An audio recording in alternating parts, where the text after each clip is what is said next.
Houve um grande boato de que Jesus tinha ressurgido dos mortos. O maior milagre da Bíblia Há um vácuo entre a sua ressurreição e sua ascensão. continua sendo um de seus maiores mistérios. O que ele fez naqueles 40 dias? Eles não contam o que eu e você perguntaríamos. Por que ele voltou? Agora, religião e ciência se encontram na cruz.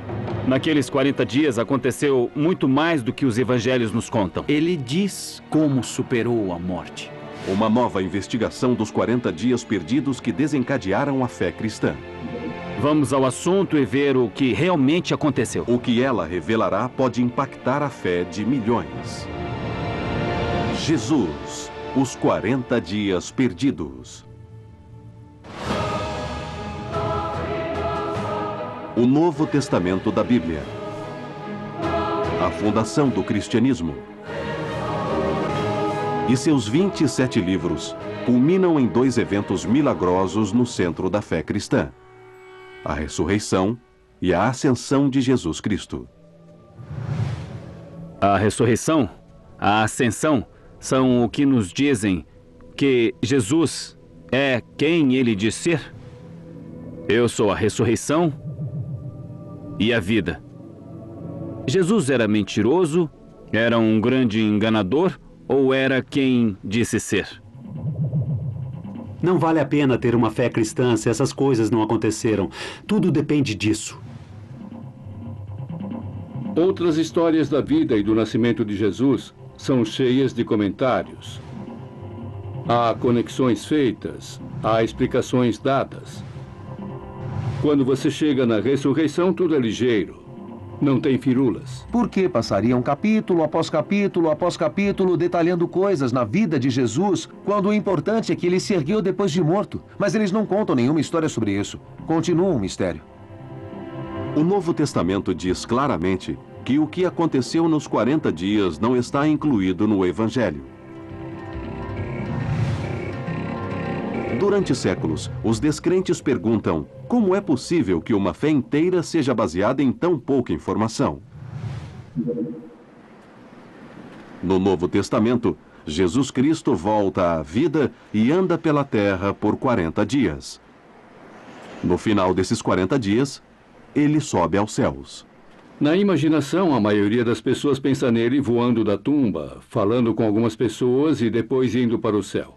Mas ele esteve com elas por 40 dias. O Filho de Deus, com um corpo físico que podia ser tocado, tendo ainda as marcas de pregos nas mãos, andando por aí, conversando e comendo com as pessoas, ensinando as pessoas durante semanas. Até mesmo para devotos cristãos, o período de 40 dias pode ser um ponto cego, apesar desses dias serem os mais profundos na Bíblia. Acho que não há como ler as histórias do Novo Testamento, principalmente os evangelhos, e como eles relatam as questões da ressurreição à ascensão e os 40 dias, e não entendê-los sem aceitar alguma forma de mistério. Não sabemos. Eu acho os mistérios bons. Jesus aparecendo foi um espanto para quem o viu, para seus seguidores, como seria para nós.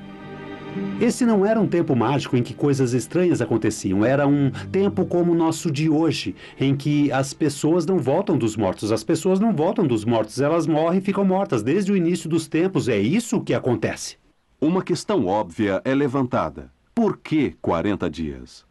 40 é um número evocativo na antiga tradição israelita. São 40 anos no deserto. A própria experiência de Jesus no início de seu ministério público, 40 dias no deserto. Então, os 40 dias no final da história do período de Jesus na Terra são um sinal. Não sei se tem um significado simbólico. Acho que pode ser só uma testemunha, lembrando que ele esteve lá por 40 dias e depois foi embora. Séculos de arte religiosa mostram o Jesus Cristo ressuscitado andando entre os vivos por 40 dias. Mas o que ele fez? O que ele disse?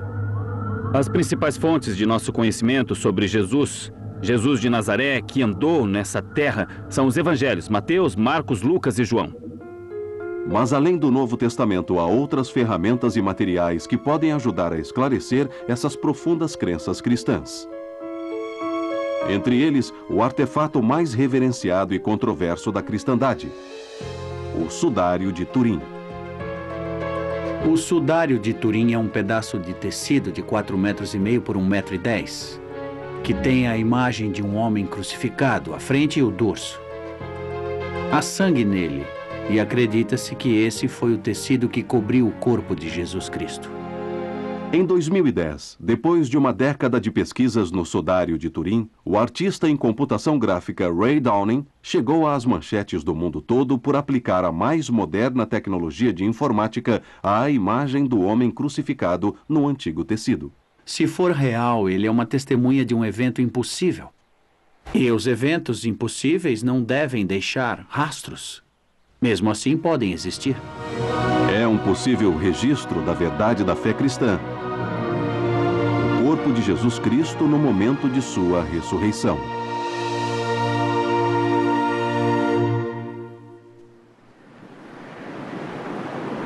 Além do sudário, há outras possíveis fontes de informação sobre os 40 dias. Fontes além do Novo Testamento? Para alguns historiadores, a resposta é sim. Pastores, beduínos, nômades, depois arqueólogos, começaram a encontrar urnas enterradas e começaram a descobrir os rolos que foram cuidadosamente escondidos dentro delas. O Evangelho de Maria, o Evangelho de Tomé, o Evangelho de Pedro, eles foram encontrados em jarros de barro que foram escondidos para que não se perdessem. Vivendo no século XXI, por causa dessas descobertas, sabemos mais sobre aquele mundo do que as pessoas que viveram 2 gerações depois. O que é interessante é que há outros evangelhos que não entraram no Novo Testamento. Nesses evangelhos, Jesus guardou seus verdadeiros ensinamentos secretos para depois de sua ressurreição, algo real, o verdadeiro significado de salvação e da vida nesse mundo. Se esses ensinamentos são reais, eles formam uma parte crítica da história dos 40 dias. Os registros entre o nascimento e a morte de Jesus Cristo contam 33 anos no início do 1º século depois de Cristo.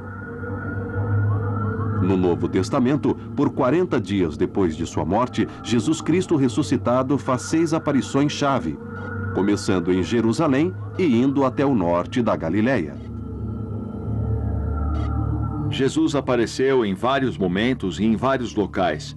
Ele não se prendeu a uma área geográfica pequena, ele podia se mover e também aparecer em diferentes lugares, em momentos diferentes, para pessoas diferentes. As narrativas da ressurreição são um encontro estranho do cotidiano com o sobrenatural. Era a vida comum, pessoas andando por aí sem o reconhecerem e o reconhecem depois. Parece cotidiano e também extraordinário ao mesmo tempo. Esses eventos milagrosos registrados pela história começam com um mistério simples, mas profundo. Um judeu é crucificado pelos romanos. 2 dias depois, sua tumba é encontrada vazia. Como isso pode ter acontecido? Como explicar isso? As pessoas dizem que alguém roubou o corpo, mas por que alguém roubaria o corpo? Os romanos não roubariam. Um corpo roubado seria só problema para eles. Os líderes religiosos, se roubassem o corpo, só poderia ser para mostrá-lo e dizer: ele está morto, ele não levantou dos mortos, aqui está o corpo. Aquilo era como uma cena de crime. Você quer olhar, quer ver evidências e tentar entender? Então, o que achamos que aconteceu aqui? Ou onde as evidências nos levam? O que é a ressurreição? É uma ressuscitação? São os componentes físicos do corpo de Jesus sendo reunidos biologicamente? Se pudéssemos milagrosamente ter isso em vídeo e reproduzir, o que ele nos mostraria? É possível responder a essa pergunta? Essa investigação dos 40 dias pode pegar o rosto impressionante do Sudário de Turim e usá-lo para visualizar os 6 momentos-chave, quando um Jesus Cristo ressuscitado aparece a seus seguidores e muda o mundo?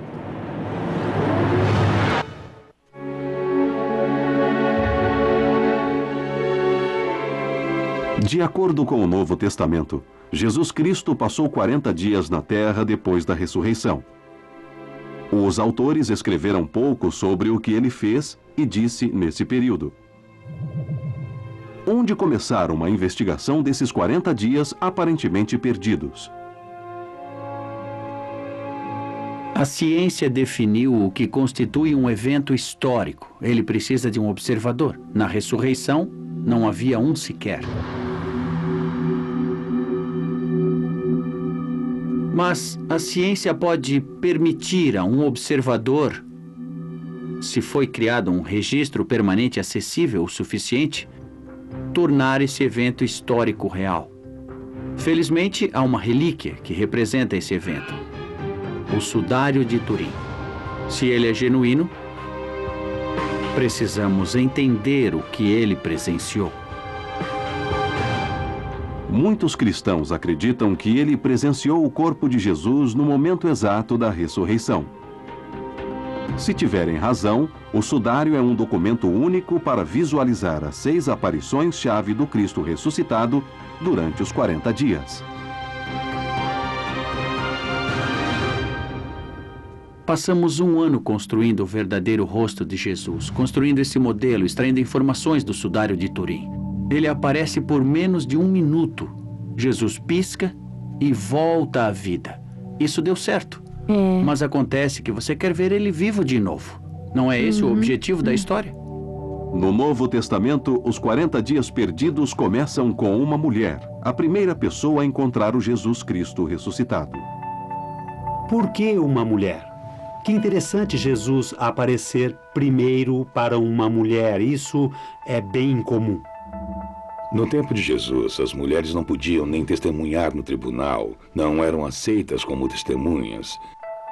Então você nunca as escolheria se estivesse planejando ter uma testemunha de um evento. A Bíblia identifica essa primeira testemunha como Maria Madalena, uma mulher de passado questionável.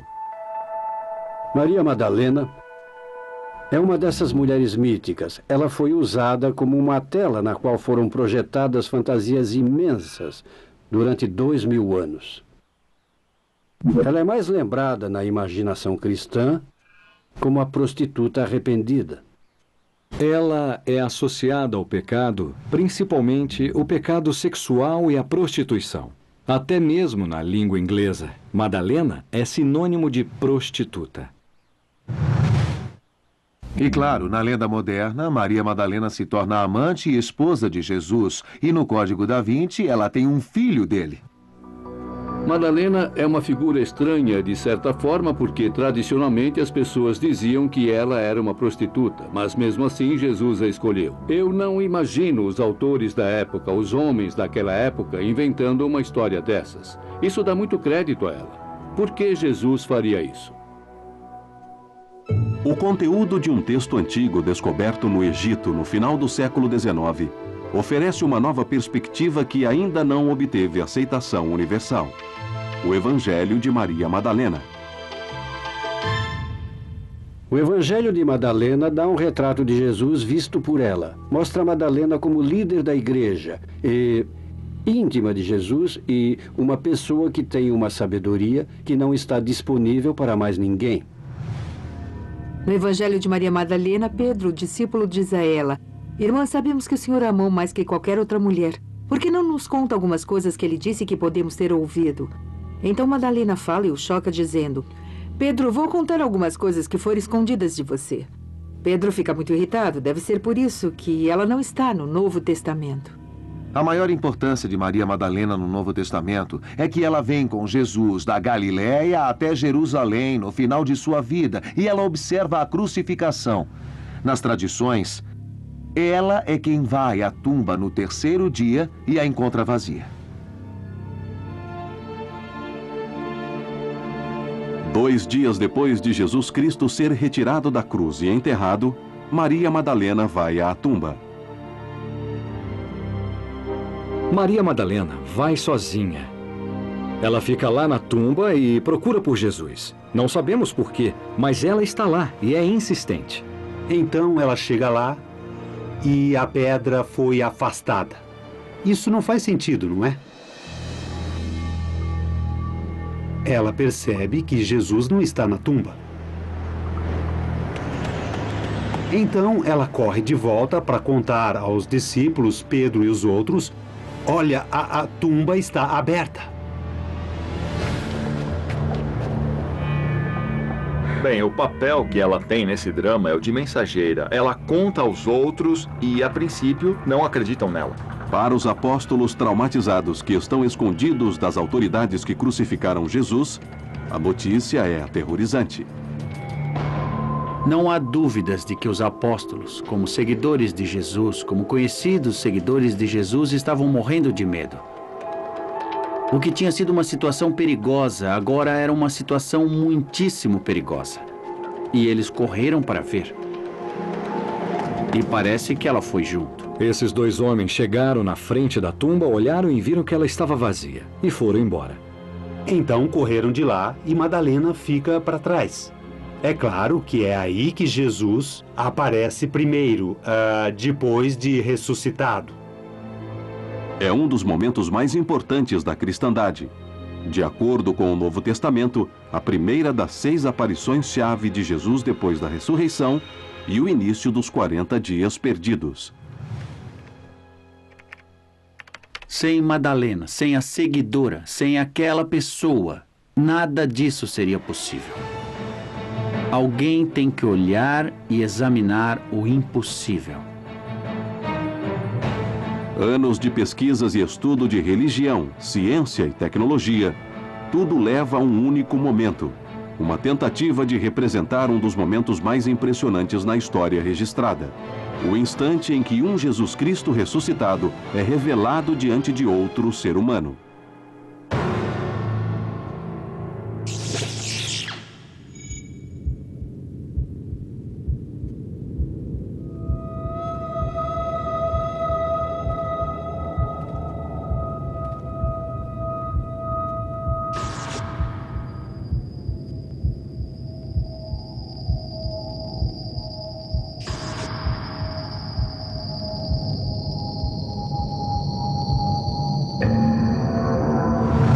Ele diz a ela: Maria, chama seu nome. Vá dizer aos outros seguidores que me viu vivo. Esse é o momento na história, o ponto de virada de toda a história. Esse momento em que ele é revelado a outro ser humano na forma ressuscitada. Foi um momento de fé para ela. Foi um momento de amor, um encontro com o Senhor erguido.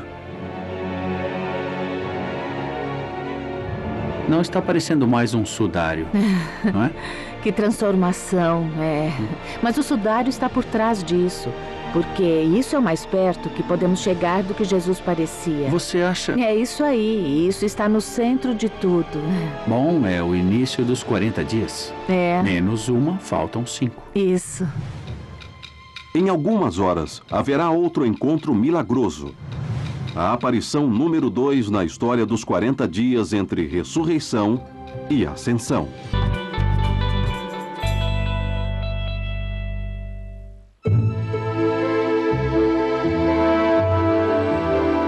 Na missão de reconstrução das 6 aparições-chave dos 40 dias entre a ressurreição e a ascensão, o desafio fica maior para Ray Downing e sua equipe. A imagem do corpo ensanguentado e mutilado no sudário de Turim, mais uma vez abre o caminho. O bom das aparições é que elas iam crescendo. Elas aumentam. É uma progressão. Cada um encontra Jesus de maneira diferente. Madalena o conhece porque ele a conhece. Na próxima aparição, em Emaús, um ritual ativa a sua memória e eles lembram que é Jesus. De acordo com o Novo Testamento, a segunda aparição de Jesus acontece no caminho entre Jerusalém e a cidade de Emaús. As aparições de Jesus no período pós-ressurreição têm uma função muito importante. Temos uma história de um homem morto voltando à vida. Mas como é isso? Como é um homem morto que volta à vida? O que ele faz? Descobrimos que Jesus, como pessoa ressuscitada, é um fenômeno bem diferente do que era antes. Isso, aproxima mais. O que aconteceu na ciência nos últimos 30 anos abriu muitas possibilidades para maneiras alternativas de ver a parte física. Acho que a ciência e a fé se unem de certa forma, já que as duas admitem um mistério. É muito importante que nesses dias em que a religião e a ciência são às vezes postas uma contra a outra, como se fossem contraditórias, voltar atrás e dizer, antes de fazer isso, vamos reconhecer o fato de que nós, como historiadores e cientistas, temos que ser honestos. Temos que respeitar as evidências, temos que respeitar as fontes primárias, temos que respeitar as fontes confiáveis. Eu acho que é isso que estamos vendo aqui nesses 40 dias. Vamos direto ao assunto e ver o que realmente aconteceu. O que acontece durante esses 40 dias no Novo Testamento? Podemos olhar além dos evangelhos para descobrir coisas que foram deixadas. E se foram deixadas, por quê? Os autores dos evangelhos são sinceros sobre o fato de que Jesus fez e disse muitas coisas depois da ressurreição. Então eles vão contar uma história nos evangelhos e eles são extremamente seletivos no que escolhem falar. Alguns estudiosos questionam se os autores dos evangelhos estavam sendo seletivos ou restritivos, ou se havia uma intenção mais obscura. Uma das teorias sobre por que os autores dos evangelhos não falam o que acontece depois da ressurreição de Jesus, porque não contam mais histórias, seria porque as histórias disponíveis para eles não eram relevantes aos seus interesses, ou, na verdade, iam contra seus interesses. Possivelmente seriam histórias sobre Jesus que faziam com que ele não parecesse um ser humano real, de carne e osso, depois de ter voltado dos mortos. Qual poderia ser a razão para os autores dos evangelhos limitarem o número de testemunhas do Jesus Cristo ressuscitado? Lucas tem uma lista. Há certas pessoas para quem ele quer aparecer. Eles são os apóstolos. São um círculo íntimo de Jesus. Basicamente, isso significa que você não tem acesso a Jesus agora. Tudo o que você tem é o que contamos. Portanto, temos, talvez, um monopólio da verdade. E ninguém mais pode ter nada porque não há outro acesso a Jesus. É isso. Diante disso, além dos 4 evangelhos, há 23 outros livros no Novo Testamento, incluindo ao menos 7 cartas reconhecidas como tendo sido escritas pelo apóstolo Paulo. Elas contêm informação sobre o Jesus Cristo ressuscitado durante os 40 dias perdidos? Em Paulo, ele faz referências a todos os tipos de aparições que não vemos nos evangelhos. Como quando ele diz que Jesus apareceu a 500 pessoas de uma vez. Isso é espetacular. Você não quer saber mais sobre isso? Fica a ideia de que Paulo diz que não foi só um evento demonstrativo, que pôde ser visto amplamente, 500 pessoas o viram ganhar vida. Mas quando ele diz que alguns ainda estão vivos, está dizendo que as pessoas atestam o fato de que o viram. Pode-se dizer que Paulo dá provas de que Jesus se ergueu dos mortos, porque muitas pessoas podem atestar isso. Nas histórias dos evangelhos, a segunda aparição acontece apenas horas depois do encontro com Maria Madalena, num caminho 11 quilômetros fora de Jerusalém. Você vê uma cena em que 2 homens, seguidores de Jesus, andam para a cidade de Emaús. Eles estavam tristes e iam caminhando. O homem que eles amavam tinha sido morto. E eles voltavam à vida comum, que nunca mais seria comum. Foi como se tudo tivesse virado fumaça, como se o sonho sobre o ministério tivesse terminado e os inimigos de Jesus tivessem triunfado sobre ele. Horas antes houve um boato enorme de que Jesus tinha se erguido dos mortos, então as pessoas ficaram loucas pensando nisso.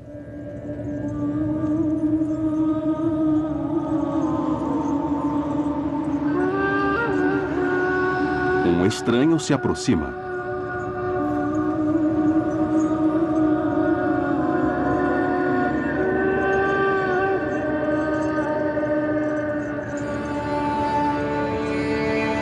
O estranho diz: "O que há com vocês?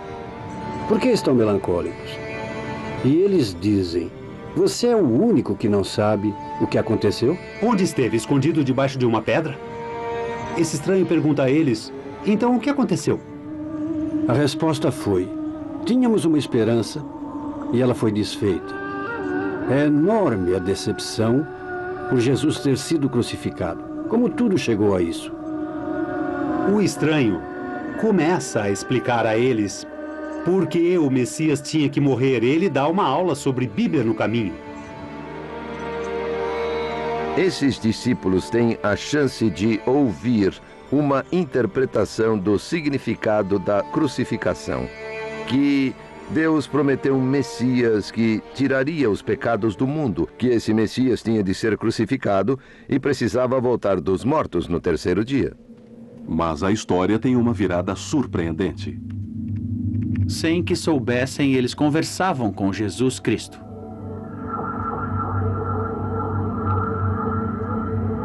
É estranho que geralmente as pessoas encontrem o Cristo ressuscitado e não o reconheçam. Ele era obviamente um ser pré-ressuscitado que eles puderam ver com atenção e depois saber quem era. Mas ele estava modificado o suficiente para não ser reconhecido de cara. Acho isso misterioso, fascinante e, de maneira estranha, realista. O sudário está por trás disso. Ele envolve o rosto e se dissolve no que parece uma estátua, não é?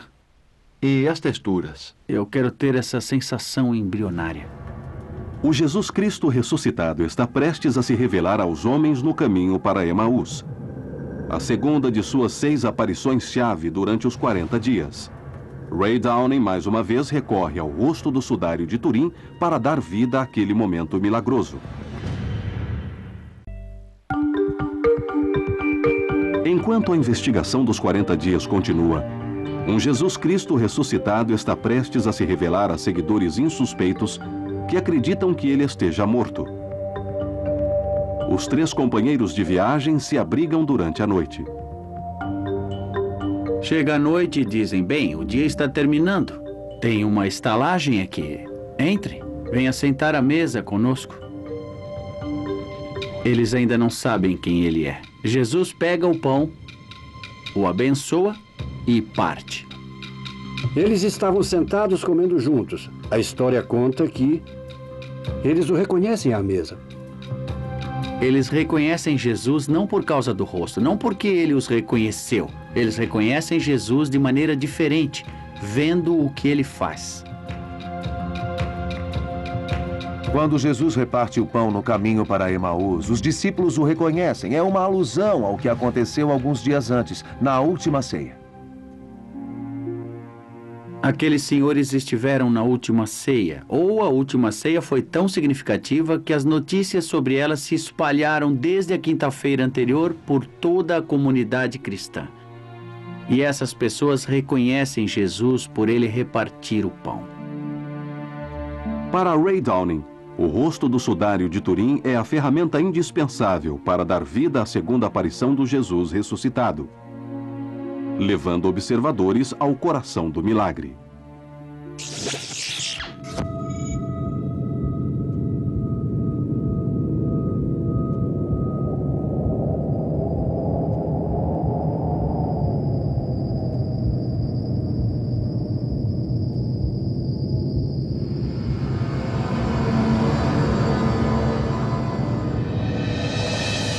Quando o pão toca a mesa, Jesus se foi. Imediatamente eles percebem. Esse é Jesus. Esse é realmente o Jesus de Nazaré ressuscitado. E naquele momento, Jesus partiu e sumiu de vista. 2 deles conversavam e disseram: você não sentiu seu coração arder? Não teve uma boa sensação enquanto conversava com ele? É incrível, era ele.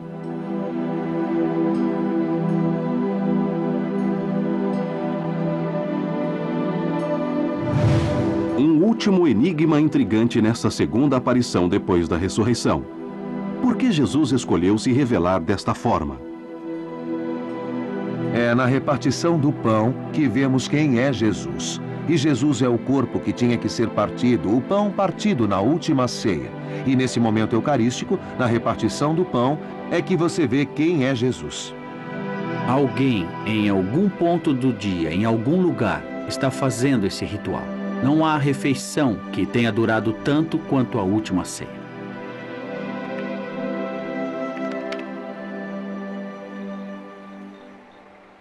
A jornada do Jesus Cristo ressuscitado está longe de terminar. Em algumas horas, ele fará sua terceira aparição. Dessa vez aos seus seguidores mais próximos. Para Ray Downing e sua equipe, o desafio é, mais uma vez, visualizar o milagre. Aparição 3. Cenáculo. Quando as pessoas dizem a palavra milagre, elas geralmente se referem a um evento para o qual não há explicação física óbvia. A questão é, deve continuar a ser assim? Chegamos a um ponto em que sabemos tanto sobre física, sabemos tanto sobre a maneira como o mundo funciona, que podemos dizer que algo é um milagre? Eu acho que não. O que temos que fazer é dizer que isso é algo que não entendemos e tentamos entender. O local da terceira aparição é um cenáculo na cidade antiga e sagrada do povo judeu, Jerusalém.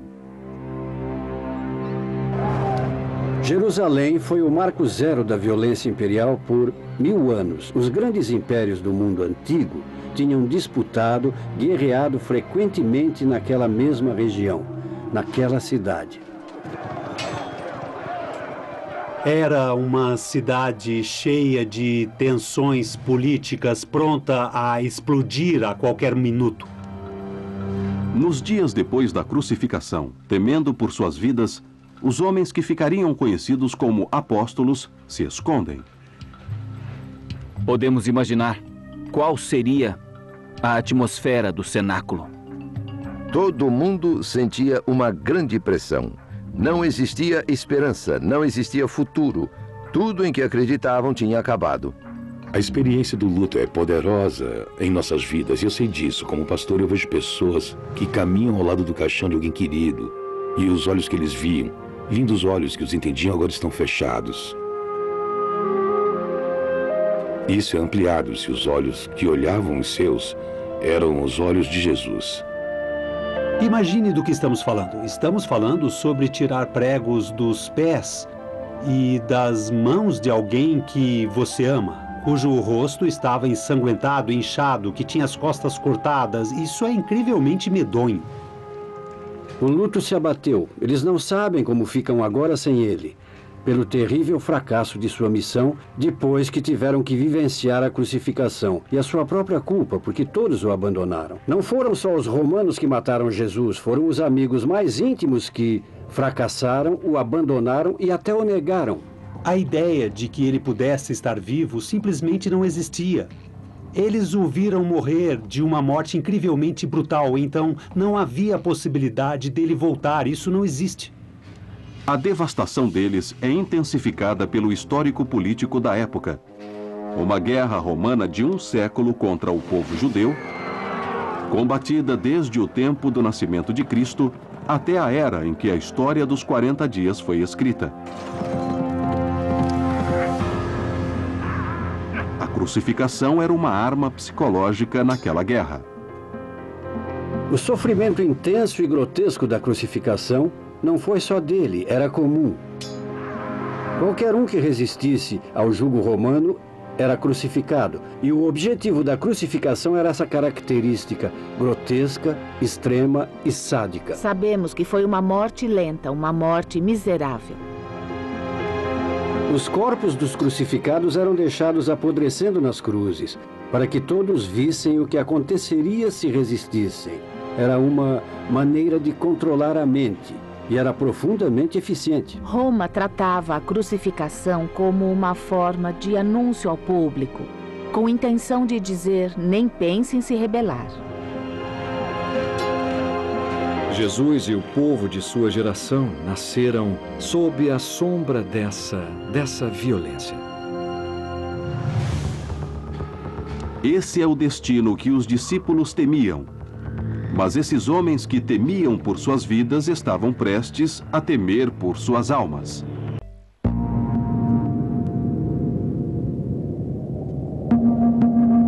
No desenrolar dos 40 dias, o terror da violência romana leva os seguidores de Jesus Cristo a se esconderem. Todos buscaram se esconder e ficaram escondidos. Eles temiam que o que aconteceu ao seu líder, destemido, pudesse acontecer a eles. Pôncio Pilatos não achava nada demais em crucificar pessoas sem julgamentos, sem os devidos processos. Bum! Você está na cruz, você é um exemplo. Nos momentos desesperados antes da terceira aparição, esses seguidores viam seu Messias como uma fatalidade a mais na longa guerra romana contra o povo judeu. A coisa mais importante a dizer sobre a morte de Jesus é que foi a morte de um judeu por ter afirmado sua crença judaica acima de uma fidelidade devida a Roma. Na Jerusalém ocupada pelos romanos, um pregador judeu de visibilidade com um séquito crescente era uma ameaça. A carreira pública de Jesus começa. E ele começa a desenvolver um séquito. Ele ganha grande crédito nas ruas por certas coisas que faz. E isso traz outras pessoas destituídas. E ele se torna um imã de todas as pessoas destituídas e marginalizadas. Então seu séquito vira uma multidão. Isso é um problema. Por isso Jesus muda tanto de endereço. Ele se muda muito. Ele sabe que é perigoso. Quando Jesus chega a Jerusalém, que acabou sendo sua passagem final, ele estava numa cidade congestionada de peregrinos e o poder colonial romano estava todo em cima dele. Por séculos, cristãos viram os líderes judeus em Jerusalém como os vilões na história dos 40 dias. Jesus é retratado como se fosse o inimigo do povo judeu, como se ele mesmo não fosse judeu. E os romanos são retratados como se fossem forçados a executar Jesus. Pôncio Pilatos é lembrado nos evangelhos como aquele que lavou das mãos o sangue desse homem inocente. Não quero matá-lo, eu o entrego a vocês. E dizem que a multidão judia gritava: crucifiquem, crucifiquem! Historiadores antigos identificam o homem que crucifica Jesus, o governador romano Pôncio Pilatos, como particularmente sádico. Alguns anos depois da crucificação, ele é destituído por brutalidade.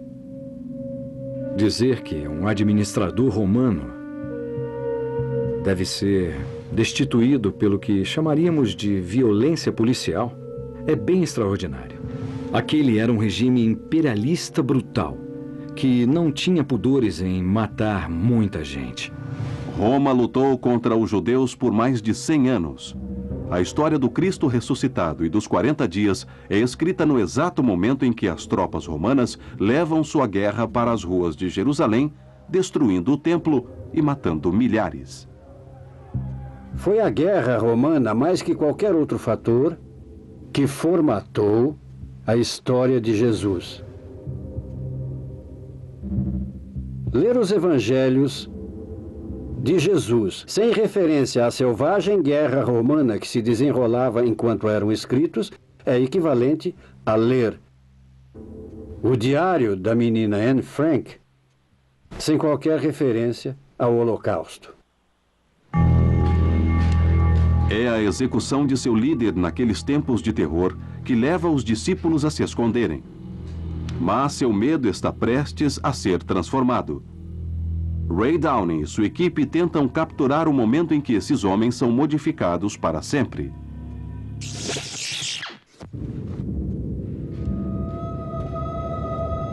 Parece que ele atravessa as paredes, as portas trancadas, que foram fechadas por medo, e então fica entre eles. De repente, Jesus está entre eles. Jesus pode se mover numa dimensão que nós não podemos. Ele se move no tempo. Nós estamos restritos ao espaço. O tempo, para ele, é o espaço. Acho que estou tendo alucinações. Acho que não dormi o suficiente nos últimos dias. Mesmo acreditando em Jesus, não tenho compreensão do que fazer com isso. Por que ele voltou? Deus nos diz, através da ressurreição de Jesus, que o corpo importa, o mundo físico importa. Isso redime o mundo material. Essa aparição do Cristo ressuscitado é vista como o ponto de mudança na história dos 40 dias. E ele diz: que a paz esteja convosco. E ele joga por terra esse medo. E ele joga por terra esse temor. O medo foi a primeira resposta à morte de Jesus. De repente, eles podem sair às ruas e dizer publicamente que são relacionados a Jesus de Nazaré.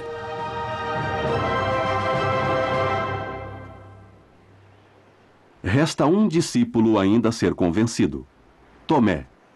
Ele não estava presente no cenáculo, e a história só descreve todos os fatos em meados do século XX. Uma descoberta arqueológica no deserto egípcio em 1945 revela uma versão controversa e chocante do Jesus Cristo ressuscitado. Ele olha os documentos e lê: estas são as palavras que o Jesus vivo disse.